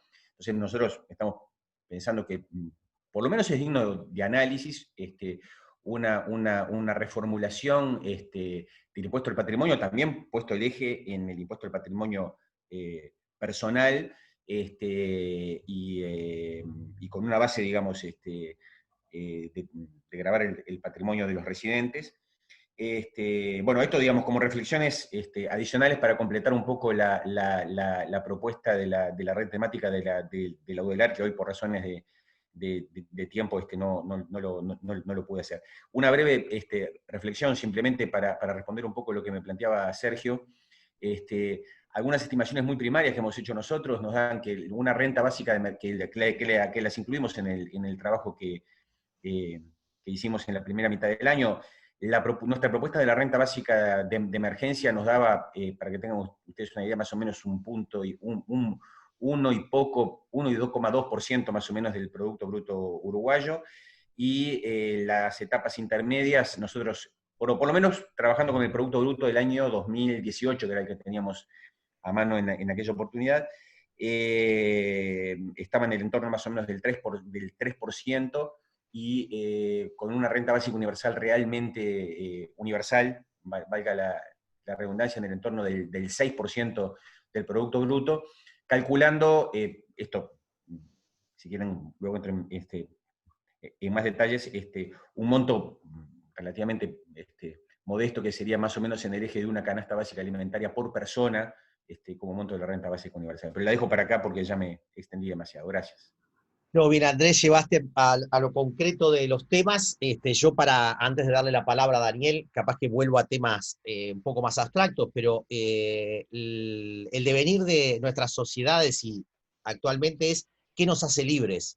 Y el tema es cómo no perder esta perspectiva que la renta básica se liga a procesos de emancipación. Es decir, se alude mucho a la libertad como iniciativa, y por tanto ahí me parece que tú trajiste algo, Daniel, es importante reforzarlo. Lo segundo, que estamos ante un proceso de reestructura de la seguridad social. Se habla que una sociedad envejecida como la nuestra, que ha transitado la segunda transición demográfica y por tanto ha envejecido, como requiere entonces aumentar el tiempo de empleo, y entonces la relación entre una reestructura de la seguridad social, el tiempo libre, el empleo, cómo juega en relación a la renta básica, que no debería verse solo como compensatoria, como se traía recién, sino también como emancipatoria, digamos, ¿no?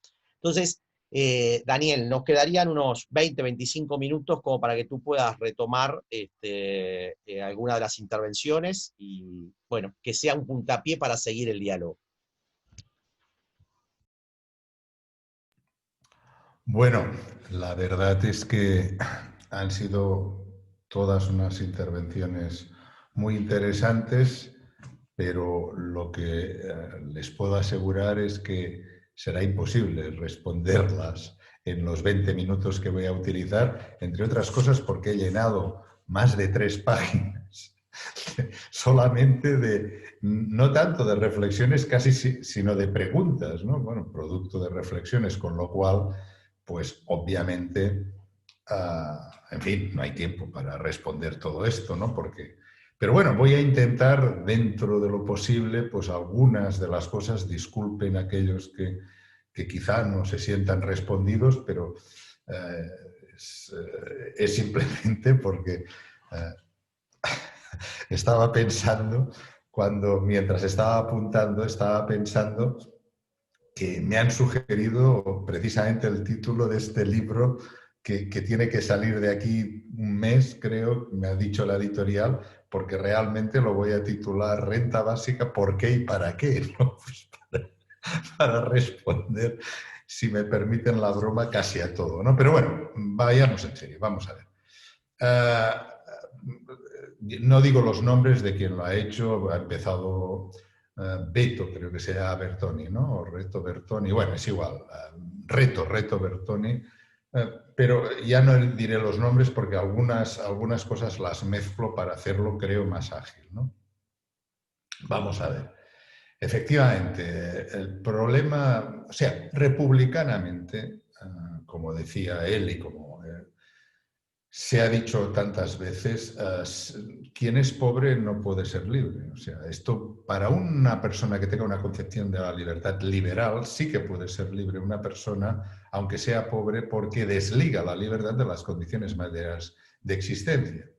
Pero bueno, esto es la gran diferencia, una de las grandes diferencias entre el republicanismo y el liberalismo, ¿no? Financiación, ¿cómo? Esto habéis sido 2 o 3 los que de una manera u otra os habéis referido. Vamos a ver, la financiación de una renta básica, evidentemente esto depende de los datos y de la situación fiscal y de la situación económica de cada país. Claro, yo puedo hablar de una financiación en el Reino de España y en realidad puedo hablar de una financiación de una renta básica en el conjunto de la Unión Europea, porque evidentemente hay diferencias, pero son sistemas fiscales relativamente parecidos, ¿no? Y en realidad lo que es una propuesta de financiación de la renta básica desde un punto de vista republicano socialista, si queréis decirlo así, o republicano de izquierdas, es justamente una reforma fiscal que permita financiar una renta básica que sea una gran redistribución de la renta. Solo voy a dar un dato, ¿no? En nuestra propuesta de financiación, en fin, que la tenéis libre, quiero decir, de acceso libre en la página de mi asociación o en Sin Permiso, y por lo tanto, pues allá están todos los datos, pero me interesaría decir que el índice de Gini, por ejemplo,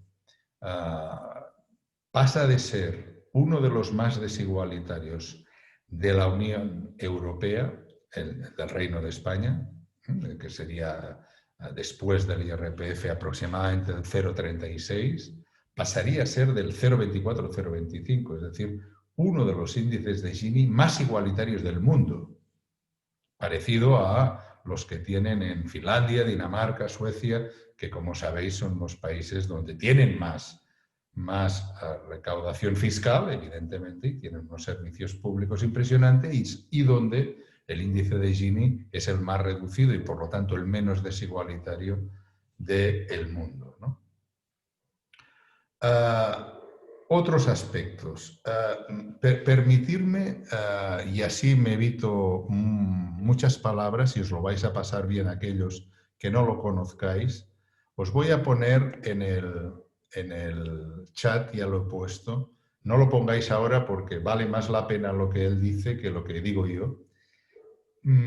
Pero os lo pasaréis bien. Son 2 minutos y medio solo del gran Pepe Rubianes, un cómico de izquierda, se murió hace ya algunos años, que dedica 2 minutos y medio a explicar la barbaridad que significa la dignidad del trabajo, ¿no? O lo que se ha interpretado como dignidad del trabajo. En muchas universidades nos explican cosas tan interesantes de la manera que lo explica Pepe Rubianes, ¿no? Porque, por supuesto, lo que son dignas son las personas, no el trabajo. Lo que hace dignas a las personas es tener la existencia material garantizada. Los trabajos son muchos completamente indignos. Esto es una vieja tradición republicana de más de 2300 años.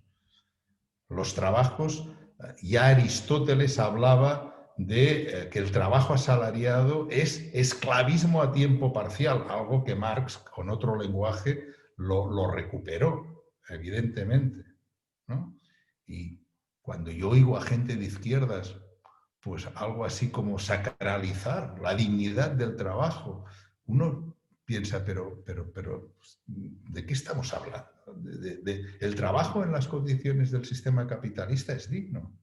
Recordemos, por ejemplo, lo que decía Marx al respecto. ¿Qué característica más rara la del trabajo que cualquier persona razonable huye como de la peste a la que tiene oportunidad? Bueno, Marx me parece que no era un tipo que se le pueda decir que era muy amante del liberalismo, ¿no? En fin, solo por decir algo, ¿no? Más cosas. Algunos de vosotros habéis hablado de el gradualismo, ¿no? Vamos a ver, es que esto también depende de cada país, o sea, de lo que estemos hablando, pero para mí lo mejor que se puede hacer para la renta básica no es ninguna gradualidad, es implantarla mañana. Cuando la banca necesitó ayuda, entre comillas, fue inmediato. A nadie se le ocurrió decir, vamos a hacerlo gradual. Cuando los poderosos necesitan justamente la intervención del Estado de forma increíble, a nadie se le ocurre hablar de gradualismo. Cuando se trata de la inmensa mayoría de la población es cuando tenemos que hablar de gradualismo. No, primero hacemos pasos y tal. Bueno, que hagan los pasos que quieran. Al menos que se deje claro cuál es el objetivo. Pero, por ejemplo, aquí en el Reino de España tenemos el ingreso mínimo vital y hay algunos tipos descerebrados que dicen que esto es un paso a la renta básica. Esto es como decir, subirte a una silla, estás más cerca de la luna. Sí, claro, pero ya me dirá usted lo que me acerca a la luna a subirme a una silla, ¿verdad? Más cosas, es que bueno, solo que va, no voy a poder responder a casi nada. A ver, vamos a ver, se han hecho referencias en fin, a distintos colectivos, ¿no? de mujeres, a distintos colectivos también de opciones sexuales y tal. Justamente me gustaría decir que efectivamente, esto claro, depende del país, pero por ejemplo, en la Unión Europea y más concretamente en Cataluña, se han hecho manifiestos estos días de mujeres y manifiestos de colectivos LGTBI, por ejemplo, en defensa de la renta básica, ¿no? Adaptando su problemática a la renta básica, ¿no? Pero evidentemente estos colectivos son los primeros en reconocer que la renta básica por sí sola no les iba a solucionar todos los problemas. Esto es obvio. Y esto es algo que tiene que quedar meridianamente claro. La renta básica va a solucionar una serie de cosas.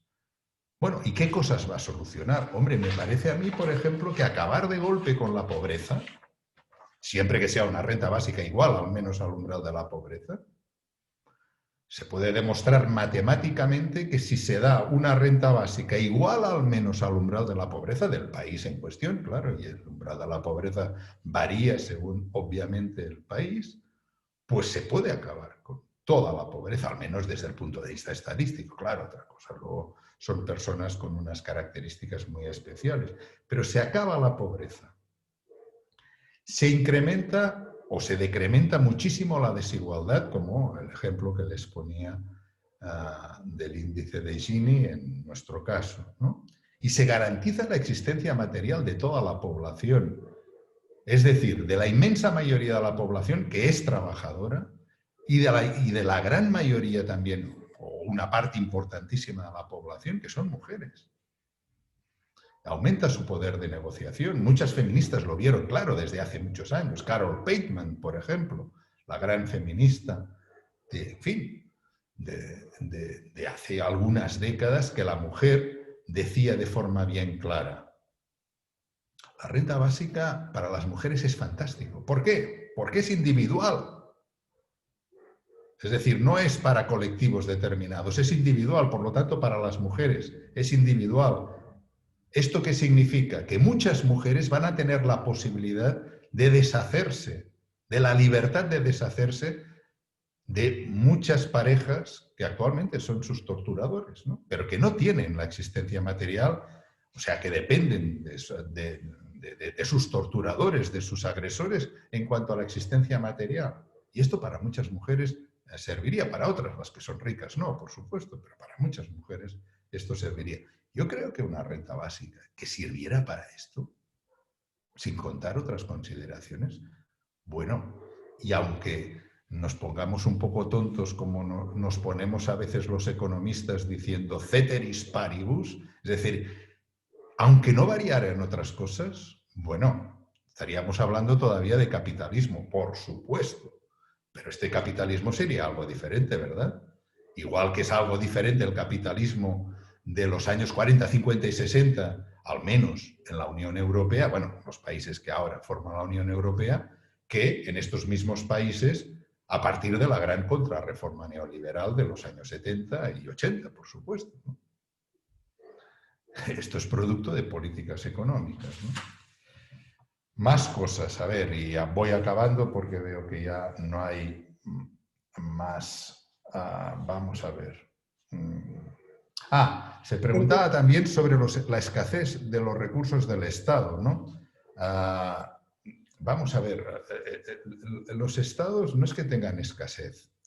Todo Estado tiene la potestad de gastarse el dinero como quiere. Es decir, toda política económica de todo gobierno es hacer una política, valga la redundancia, para que unos sectores de la población salgan beneficiados o no. La política económica, tal como se ha explicado durante decenios, excepto en los últimos decenios, que la moda es lo contrario, que como si la política económica fuera una cuestión técnica, la política económica es a qué sectores de la población vamos a favorecer y a qué sectores de la población vamos a joder. Evidentemente no se dice así, claro, se dice de forma mucho más técnica. Y entonces se pone la economía técnicamente para que esto lo haga posible. No hay más. Significa primero política y después economía. Piensen en alguna medida importante de política económica que favorezca a toda la población. Ni una. O favorece a unos o favorece a otros. Reducción de los salarios. ¿A quién favorece? Bueno. ¿A quién perjudica? Bueno. Paralizar o topar las jubilaciones. ¿A quién favorece? ¿A quién desfavorece? Bajar los impuestos a los ricos. ¿A quién favorece? ¿A quién desfavorece? En fin, no quiero ofender a su inteligencia, ¿no? para entender que esto es inmediato, ¿no? Por lo tanto, un Estado puede gastarse el dinero como quiere, pero evidentemente significa hacer unas prioridades. Una política económica de la cual formara parte la renta básica significaría apostar por la inmensa mayoría de la población no rica. Esta es la apuesta. Y además, yo creo que no debería esconderse, debería decirse francamente.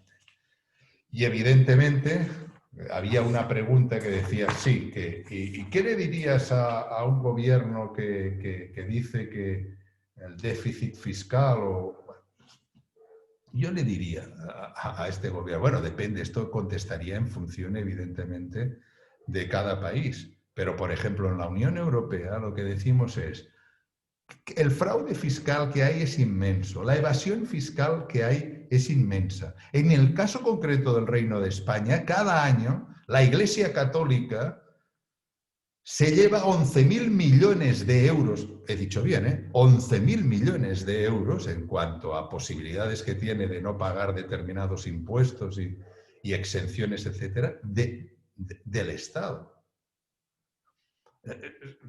Sacando el dinero, nosotros no lo hacemos así, lo hacemos mediante una reforma fiscal, pero si además este dinero se pudiera añadir, financiar una renta básica sería una cosa de niños, sería algo sencillísimo.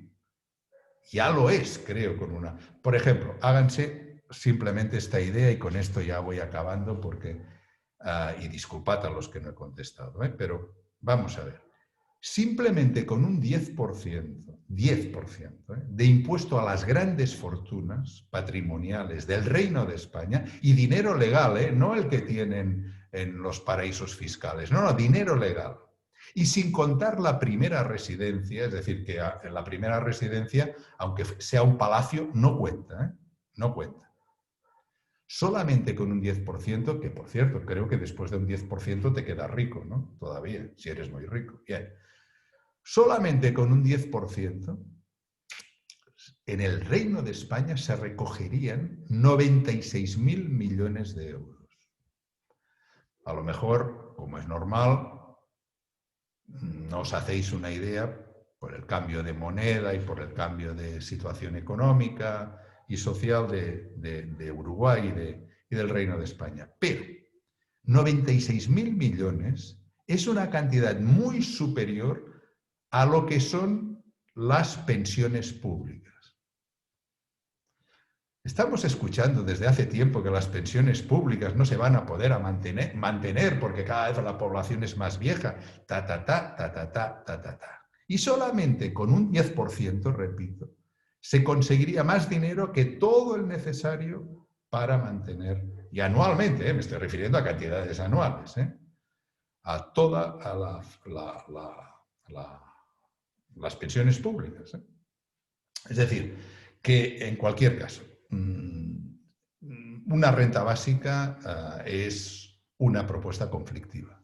Esto me parece que no hay nadie de vosotros que lo tenga como problema, ¿no? Lo digo porque al principio, cuando se hablaba, cuando yo hace 25 años presenté mi tesis doctoral sobre la renta básica, a todo el mundo le parecía simpática la propuesta, ¿no? Partidos, incluso alguno de derecha, está bien la propuesta y tal.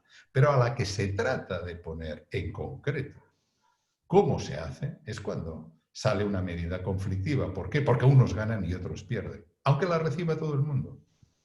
Y esto es una política conflictiva, ¿no? Por eso en una entrevista en una revista argentina de hace unas semanas, en una entrevista que me hacían, lo que han destacado muy inteligentemente es se puede establecer, bueno, lo decía de otra manera, pero se puede establecer una ley. Los partidos políticos están mucho más cerca de la renta básica cuanto más alejados están del poder.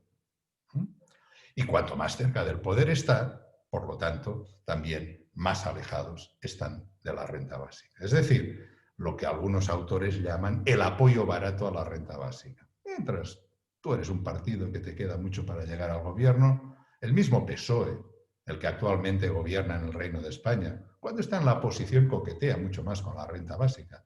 Cuando llega al gobierno se queda con un ingreso mínimo vital que es una mierda. Esto sí que es una mierda de subsidio. No para muy pobres, sino para nadie casi, porque no lo recibe de momento nadie. Bueno, disculpadme la pasión en algún momento, pero es que uno ya empieza en determinados temas y más, no pensando en vosotros, sino pensando aquí en el Reino de España, algunas barbaridades que se están diciendo y que, bueno, quizás que uno ya se vuelve viejo y con menos paciencia. Gracias, Daniel. En este mundo que ya no es ancho, ¿no? Pero sigue siendo ajeno. Hay que seguir discutiendo desde cerca, porque la aldea global lo permite, aunque sigue siendo ajeno porque está en manos de pocos. Te agradecemos, Pilones, el aporte crítico a las organizaciones sociales, a las distintas redes de la UDELAR, ver cómo podemos apropiarnos de esto para que sirva de un insumo de discusión en los sindicatos, en las ONGs, en la intersocial, en los espacios de extensión universitaria. En esa perspectiva, entonces, creo que nos provocaste, y eso creo que ayuda mucho, y creo que las reflexiones, los comentarios y los análisis fueron muy ricos realmente. Queda grabado, ya quedó en el Facebook, lo vamos a distribuir por YouTube y por el Facebook de la red temática de renta básica, y a través de la red temática de estudios del desarrollo, y lo vamos a pasar a todas las organizaciones para que lo tengan como insumo. Muchas gracias, y bueno, no sé si alguien quiere decir algo más, pero si no daríamos por cerrada esta etapa que hicimos, que creo que fue muy rica en un día donde hay mucha cosa en Uruguay, y bueno, bien. Muchas gracias a vosotros por vuestra atención y por vuestras preguntas, aunque algunas, pues por tiempo no he respondido. Pero seguro que seguiremos debatiendo. Tendremos otra oportunidad Seguro que sí. Muy bien. Venga, pues hasta la próxima, ¿eh? Hasta la próxima. Hasta luego.